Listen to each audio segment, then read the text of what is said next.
So welcome everyone to Psalms for Life, in which we explore a different chapter or each chapter of Sefer Tehillim with commentary from Rebbe Nachman of Breslov and our sages and tzaddikim. And we want to thank Esther Ella Gorovich for making this shiur possible. It's a big undertaking, and please Hashem, we should all be able to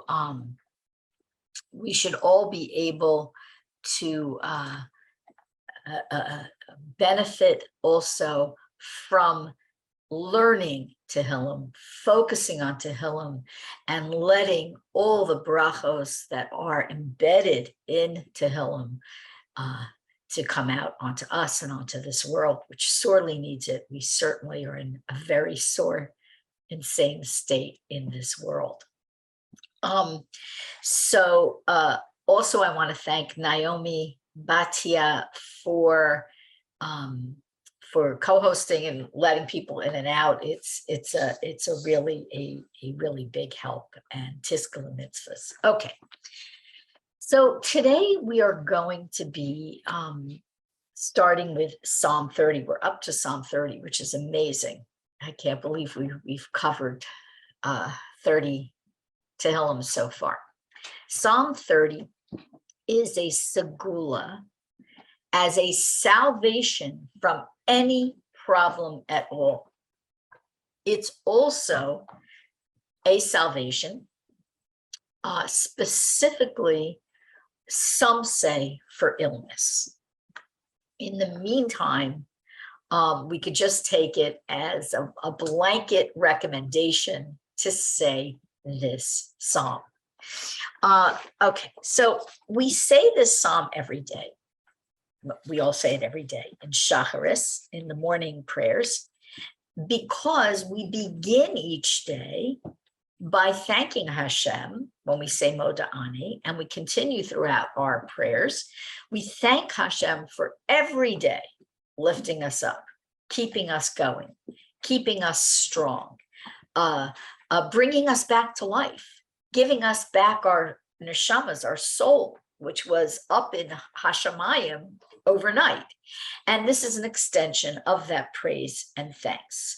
And one of the reasons why we begin so specifically with this is also its connection to the Beit Hamikdash, the holy temple in Jerusalem, and we're going to explore that. Now, this is in the beginning of Pesukei D'Zimra, the verses of praise, because the shul itself, where people daven in the morning, okay, the afternoon and evening as well, where men are required to go 3 times a day.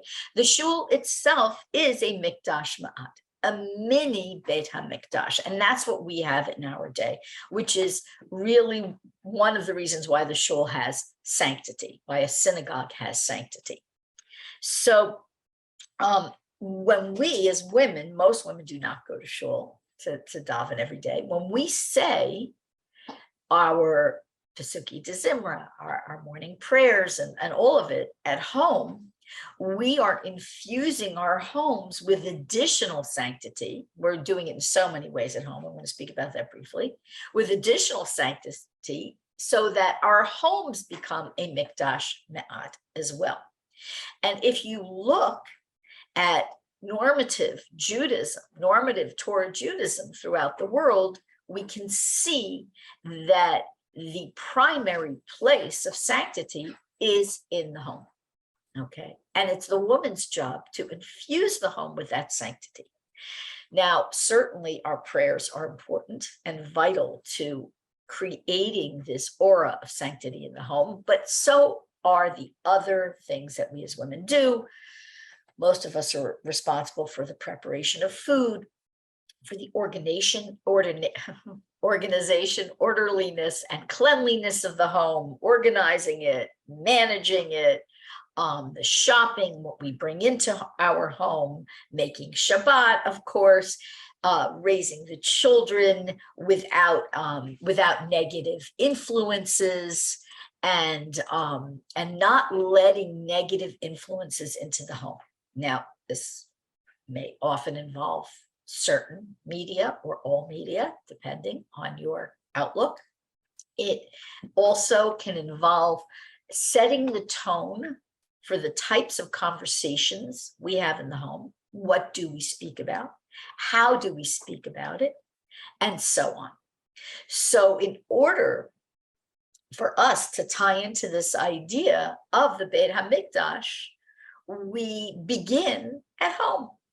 We're the Keret HaBayit, we're the foundation of the home. That's what a woman is. And therefore, the foundation is the thing upon which everything else is built. Okay. So anyway, our home is a place of sanctity as well, certainly, and it's our responsibility. When the Beit Hamikdash was already built, this particular psalm, Psalm 30, was sung during expansion ceremonies for it. It was sung as a dedication to it, and it was sung when the Beit Hamikdash needed to be expanded. It's like sometimes there needed to be a courtyard expanded or something like this.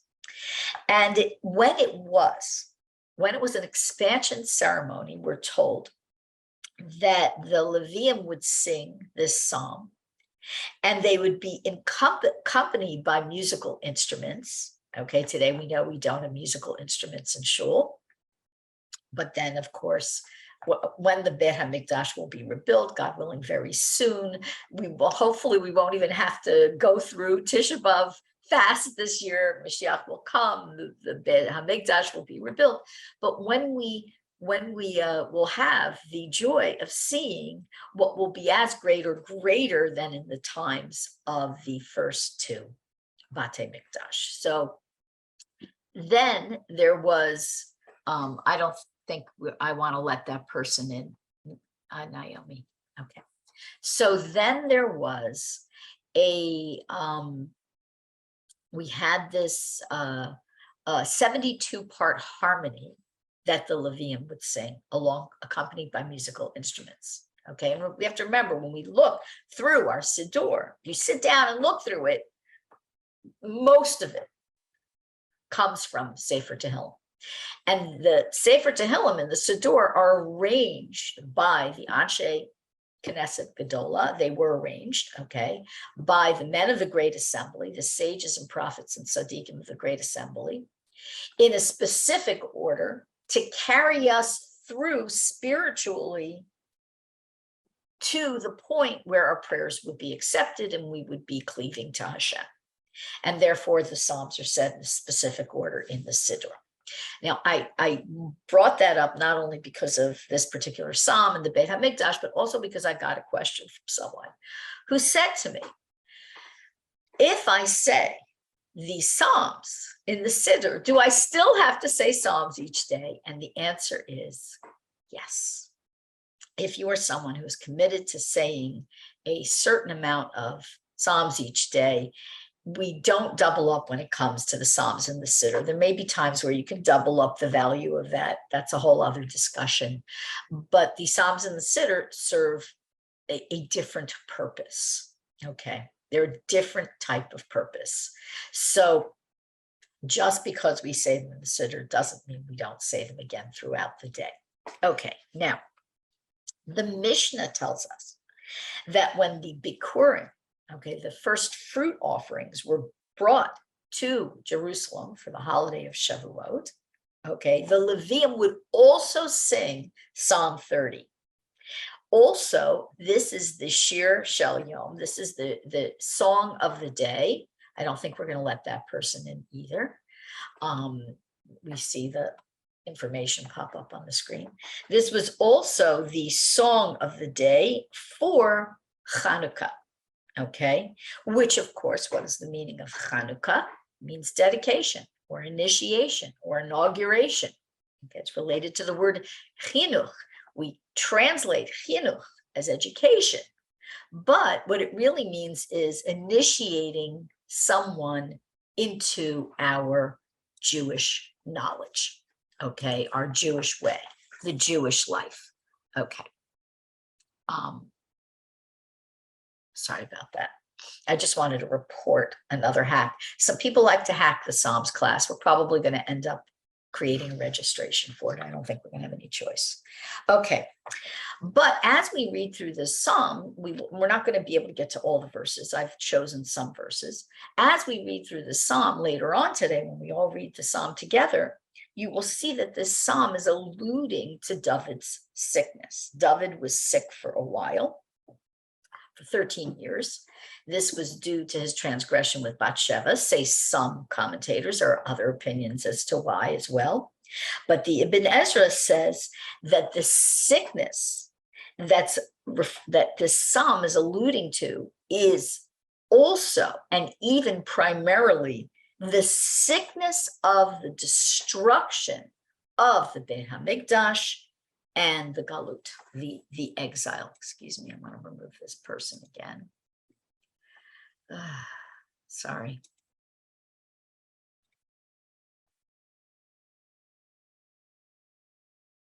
Sorry about that. Okay, so now we're going to go to verse 1. I'm going to get started. Mizmor Shir Chanukas. I'll read it with the modern accent. Mizmor Shir Chanukat Habayit LaDavid. Okay.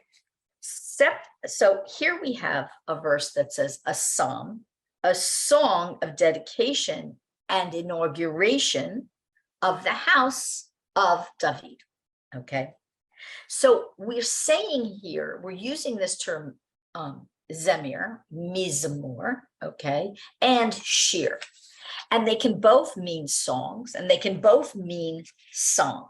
However, when they're used together, shir, says one commentary, refers to the lyrics, the words, and mizmor refers to the musical accompaniment. Now, the Medrash tells us that the two words for song are used, okay, mizmor and shir, because the Beit Hamikdash, why, was inaugurated and built twice previously, okay? So this is referring very specifically, not only hinting to the future, but referring very specifically to both temples in Jerusalem. Now, Shlomo's dedication, Shlomo, David's son, was pure joy. And there was shir, which was song, and mizmor, very uplifting, really lively, pure, holy musical accompaniment, which adds to joy. But when the second Beit Hamikdash was inaugurated at Ezra's temple, the mizmor was drowned out by the mourning and wailing of the Jews who remembered the glory of the first Beit Hamikdash. The second Beit Hamikdash was on a lower spiritual level. So Rashi says they were allowed to hear the singing, the shir, but not the mizmor, because their wailing drowned out the instruments. Now, we know that we're in the middle of the 3 weeks, or actually at the end of the 3 weeks, or during the 9 days. We know for this period that we don't listen to any music. Now, some opinions say you can listen to a cappella, okay? But in truth, the idea for not listening to music during this time, and if anyone's like me, they're going through music withdrawal for these 3 weeks, it's hard, okay? But the idea is that if we're not listening to music at this time, we shouldn't listen to any music, because all music brings about some kind of joy. It's not just with accompanying musical instruments, okay? So really, it's best to not even listen to a cappella at this time. Now, this doesn't include incidental music. It doesn't include people who may need an exercise regime and they need music to help them exercise. You check with a Rav about that. It may not include someone who has clinical depression, who needs music to keep themselves going each day. These are on a case-by-case basis. Okay, now, let me see what else. Okay, so meanwhile, the idea is it's just the obvious parallel is that when we have music, we have song, we have accompaniments, we have musical instruments, we really get uplifted. So that's why during this time where we're mourning the loss of the Beit Hamikdash and the fact that the third one hasn't been built, we don't listen to music. Okay, now, the Ibn Ezra says that this psalm is not for the Chanukat Habayit of the first Beit Hamikdash. He has a different opinion, but the future Beit Hamikdash, okay? The Yalkut Shimoni says, David asked Hashem, why am I not allowed to build the holy Beit Hamikdash? And Hashem said, because if you build it, it will last forever. And therefore, when Israel goes off the derech, when we transgress, which we did and we do, okay, Hashem was afraid, so to speak, that he would unleash his wrath on the Jews. But if David, King David, built the Beit Hamikdash, okay, it would stand forever because of David's personal purity, holiness, spiritual power, such a tzaddik, so great. And if he built it, okay, then Hashem would unleash his wrath on the Jews. Okay, now, so David couldn't build it because we needed a weaker Beit Hamikdash. It's an interesting opinion. This isn't the normative opinion. The normative opinion is David couldn't build it because he was a warrior and he shed blood, and someone who shed blood couldn't build a temple of peace. Now, there's more to this too. Well, we're going to go in a different direction now because I see that we're really behind. Okay, all right. We're going to go to verse 2. This really is so interesting. I got so wrapped up in it. I have so many pages of notes for a half-hour class. It really could be a 2-hour class. All right. Let's go to verse 2. Arumimcha Hashem ki dilisani velo simchata oivai li. So I will raise you up. I will exalt you, Hashem, because you've lifted me up. And you haven't allowed my enemies to rejoice over me. You haven't allowed my enemies to gloat over me. Okay. The worst of the worst is when your enemies are laughing at you because they've won, assuming you're righteous. Okay. Now, the Chafetz Chaim says that here, David, King David, was thanking Hashem for saving him from death by making him, poor and lowly. So his enemies, who were David's enemies, the Satan and the Malach HaMavis, the Satan and the angel of death, couldn't rejoice in his death. And he became poor. How did David become poor? He was very rich. So when he was fleeing his enemies, as we've discussed in previous classes, he had nothing to his name. Okay. He was in whatever the clothes he had on his back. He was all alone. He was living in a cave.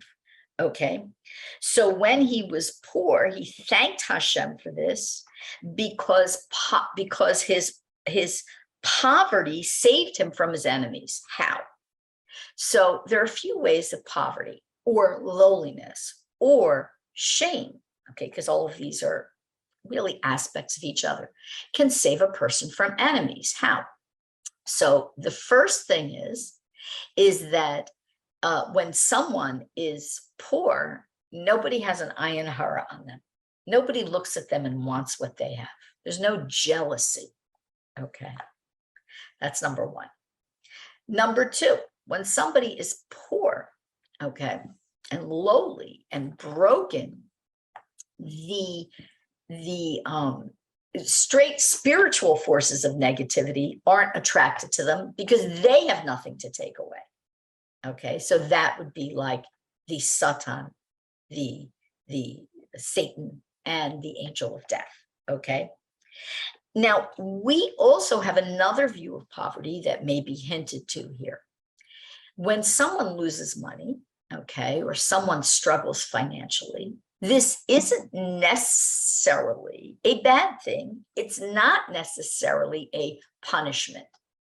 What it may be viewed as, and it's helpful to view these kinds of downfalls that we all have in life, whether they're financial or whether they're attacks on our pride, and whether we feel we've been humiliated, all these kinds of lowliness that seem imposed upon us and seem like Hashem rejecting us, is Hashem giving us a kapara, an atonement, okay? Or Hashem giving us a tikkun, a rectification. It's a trade-off for something more severe. It's a chance to start fresh and reassess. Now, nobody likes to be humiliated. Nobody likes to lose money. I'm not going to say it's fun, okay? And I'm not going to say poverty is fun either. But it can be a cleansing for an atonement instead of something worse, God forbid. We know what's worse. Okay, so somebody asked what a kapara is. A kapara is an atonement, like Yom Kippur. Okay, so, and I see other questions which we'll get to later. Okay, so I just happened to see that question flash up. All right, now, punishment suits our level.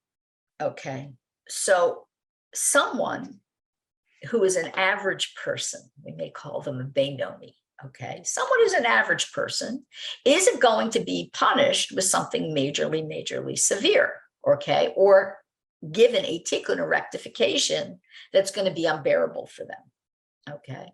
Someone who's a tzaddik, the slightest infraction might cause, in terms of a spiritual response, something very major. For someone who isn't a tzaddik, okay, who does even a more major infraction, the reaction might not be as great. I hope everybody understands this. There's proportionality and relativity, okay?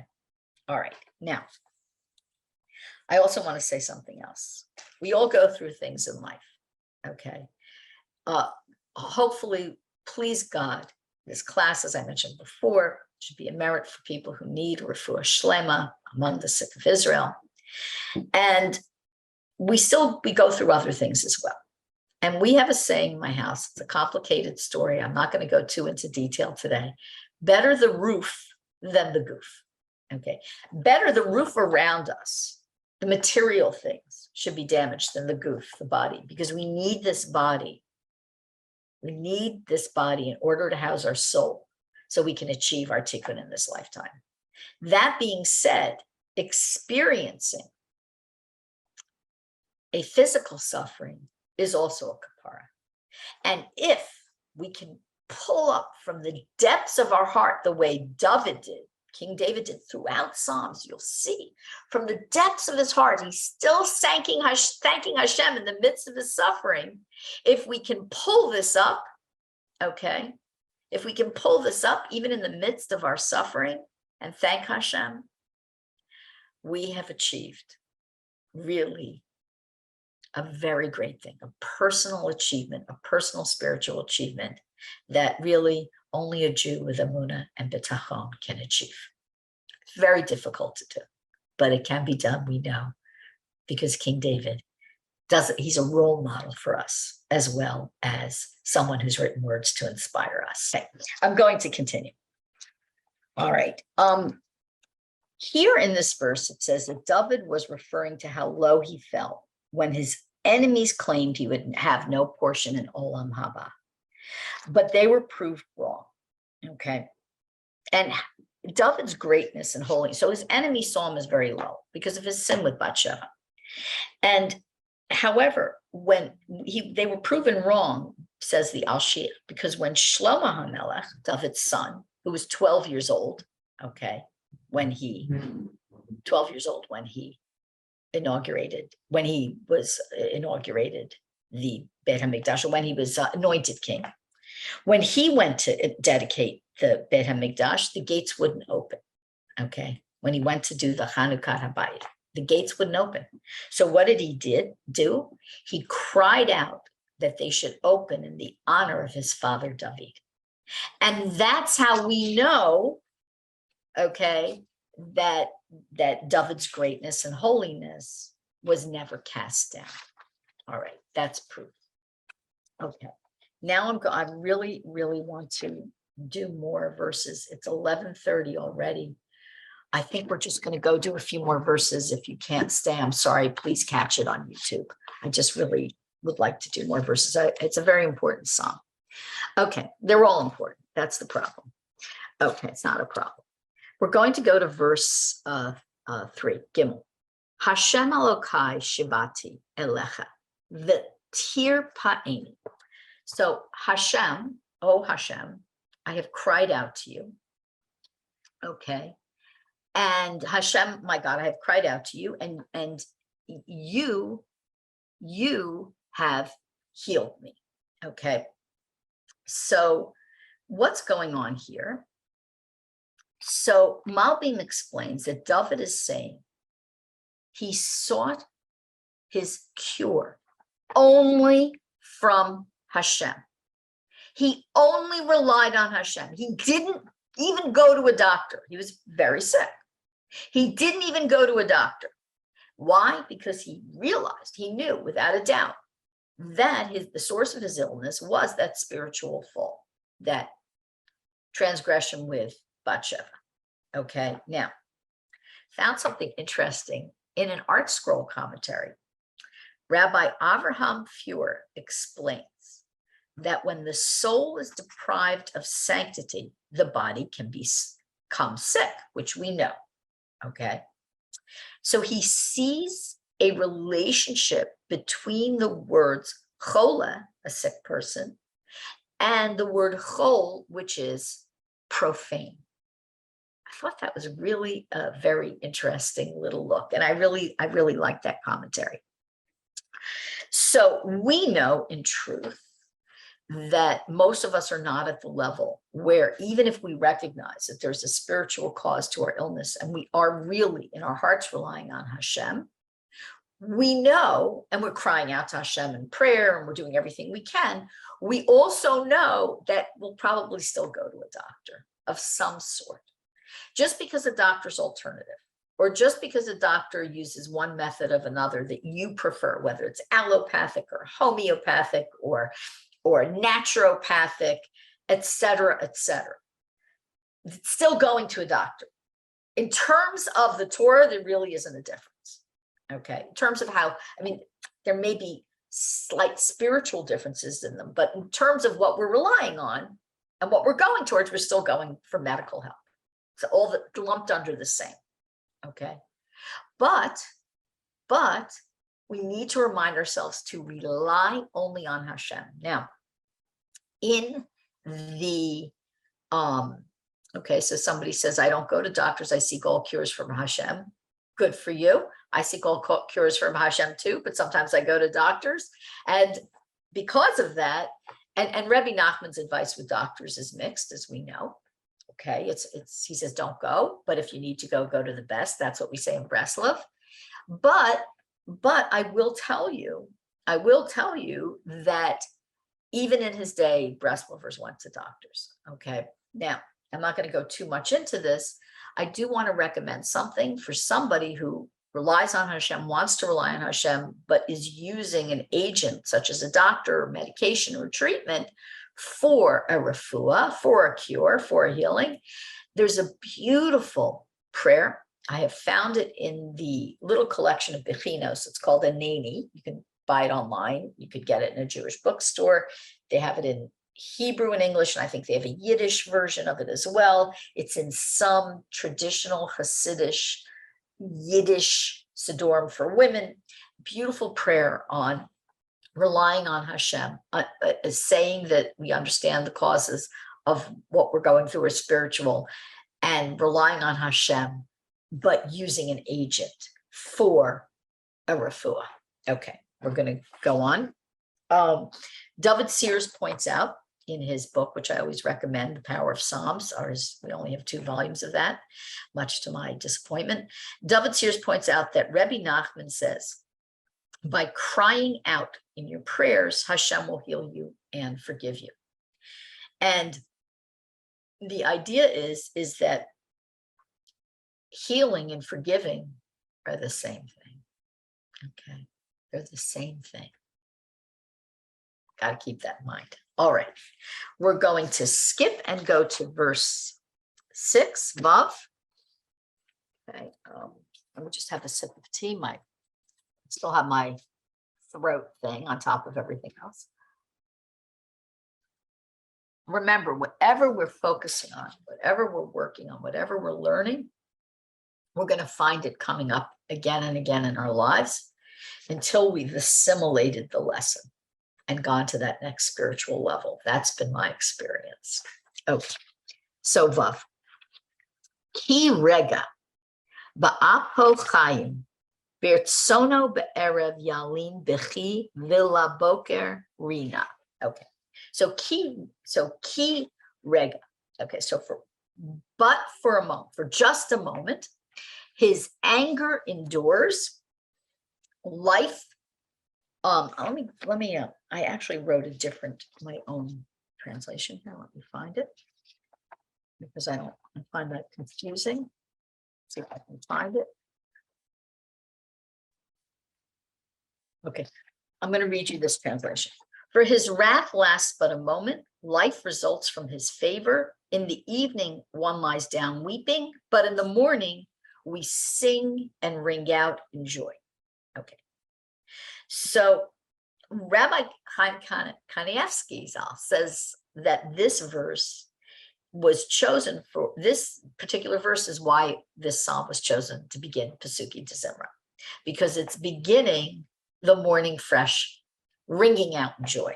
And that's how we should say this psalm. If you're home alone, if you're not saying it in a rush, commuting, whatever, say it out loud, let it ring out. Okay. So what I'd like to do is share with you something very deep and very beautiful by Reb Noson, also brought out by David Sears. Okay, so Reb Noson explains that at night, harsh judgments are aroused. But night is a nighttime of din. We all know we don't say psalms at night. If you've been in this class, we've discussed it before. There are exceptions to that rule, but in general, we don't just sit down and say psalms before chatzot, before halachic midnight, from dusk to halachic midnight, okay? And we don't want to give positive spiritual energy as holy as psalms to the other side, okay? Because it's the time of din, of very harsh judgments. And that's the spiritual reason why there's darkness at night, says Reb Noson, okay? Darkness comes from divine wrath, okay, and divine anger, the anger of Hashem, not something that we want to see, okay, and the forces of judgment that are awakened at the onset of night. Now, this is interesting. What is night in Judaism? Night is the beginning of the next day, okay, so we all know.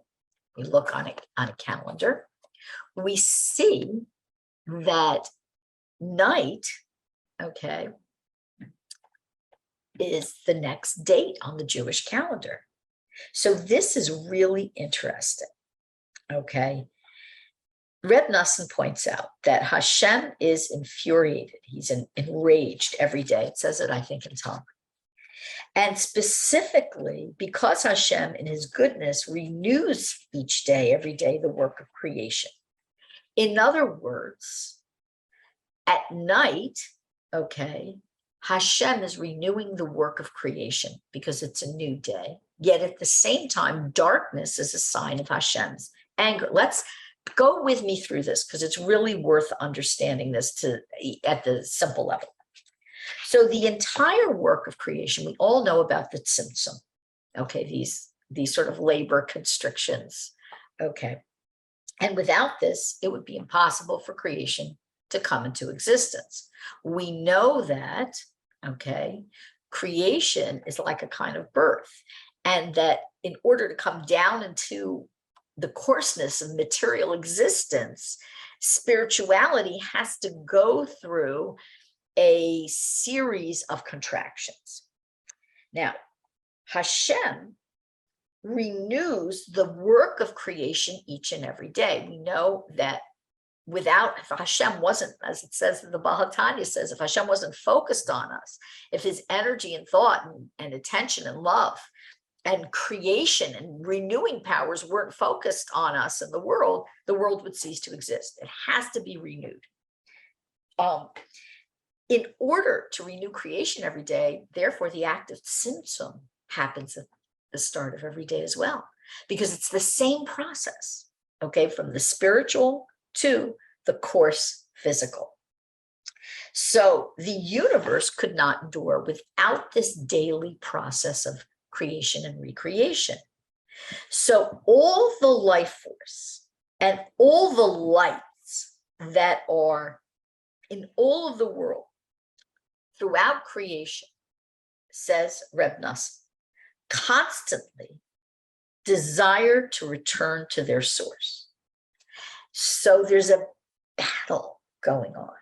And this battle is that all the holiness wants to return to Hashem, and all the coarse materiality and creation is bringing things down and squeezing it and making it material, dense, unspiritual, very hard to find the light embedded in this world. It can be very hard. It's not always so hard. Sometimes, sometimes we could just look around us and just, we feel it. So the tzimtzum is what enables the universe to endure. Now, Reb Noson says Hashem renews the tzimtzum every day so the world can continue to exist. And this is what gives rise to this aspect, this bechina of anger and wrath each day. So, what's going on here? So, it is the job of the tzaddikim, says Reb Noson, to mitigate and nullify the anger and wrath during the time that are awakened during the times the day changes. When does the day change? So it does change at night with the darkness, because that's the new day. But it also changes in the morning when we begin our morning prayers. It changes at dawn. Okay. It's another big transformation. And during these times, the neshamas, the creation, the souls, the sparks of light need to be renewed. And therefore, the continued existence of the universe depends, says Reb Noson, on the tzaddikim and the Jewish people, whose recitation of Shema and prayers at those times of change, morning and night, temper the forces of harsh judgment at their source. Okay, that is what's the harsh judgment at source? That is the supernal spiritual tzimtzum. Okay, because at the source of even the tzimtzum, those terrible contractions and labor pains, which we're experiencing now on the level of getting ready for the Mashiach, okay? The source of everything is God. God, good, light, love. That's the source. The source of everything is total chesed, total loving kindness. And when we align ourselves with these 2 times a day, for women, we don't necessarily have to say Mariv, but if you have free time, you can say Mariv, okay? When we at these 2 times a day say the Shema, say Pesukei D'Zimra, and so on, the morning brachot to start with, and so on, what we're doing is we are drawing forth Hashem's loving kindness. We are sort of participating in returning the lights and sparks trapped in the tzimtzum, which is the operative force during these times of transition and creation or recreation. We are involved in returning them to the source. Now, I was thinking about it because Reb Noson says that tzaddikim and the Jewish people. So in truth, the Jewish people aren't tzaddikim. In Yeshayahu, okay, in Isaiah 21, Va'amech kulam tzaddikim, and all your people, okay, all your people are tzaddikim, Hashem. Yeshaya says that, whether he's referring to Messianic times, yes, whether he's referring to changes that took place in his time, yes, but he's referring to now as well, because each of us has the potential for our own level of righteousness. Every single one of us is a tzaddik, or in this case, is a tzaddikus, okay, or tzaddika. Every single one of us. And we have moments where we're not, but then we do teshuva. And when we do teshuva, we get back to that moment again. And all we have to do is remember this about ourselves, okay? And when we remember this about ourselves, we are more moved and inspired to do good and to build upon the foundation of righteousness that is our birthright. It's our spiritual legacy. It's given to us from Hashem. Okay, we did finish this. We did run over. I want to see questions and comments here before we go to say our Tehillim for the day. Oh, there are a lot of good questions. I think what I'm going to do, I'm going to take these questions and I'm going to answer them next time. Naomi, come to class next time because I see you have some very deep questions. And we will, and somebody also write something that's sort of a statement: forgiving ourselves is hard. Yes, it is. We have to discuss what forgiveness is, and that really is the process of teshuvah. Okay.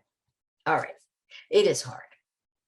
Okay. So now what we're going to do is we are going to say the daily Psalms as well as this Psalm. We're going to say Psalm 30, which again, the SEGULA is the, oops, let me turn off the recording. We don't need it.